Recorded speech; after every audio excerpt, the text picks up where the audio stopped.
পুরুষদের ভুল করেও এই তিনটি কথা কারোর সাথে শেয়ার করা উচিত নয়। স্বয়ং শ্রীকৃষ্ণের বলা আত্মসম্মান বজায় রেখে অপমান থেকে বাঁচার সেই তিনটি কথা জানার আগে শ্রীকৃষ্ণের ভক্তরা লাইক সাবস্ক্রাইব করে কমেন্টে হরে কৃষ্ণ লিখে দিন।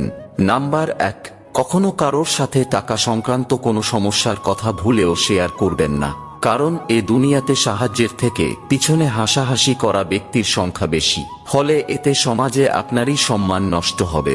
নাম্বার 2, পুরুষদের কখনোই বাইরের লোকেদের সামনে তার স্ত্রী বা সন্তানদের নিয়ে নিন্দা করা একদমই উচিত নয়, কারণ নিন্দা কথা আগুনের থেকেও বেশি ভয়ঙ্কর, একবার ছড়িয়ে পড়লে শেষ পর্যন্ত আপনারই ক্ষতি করবে।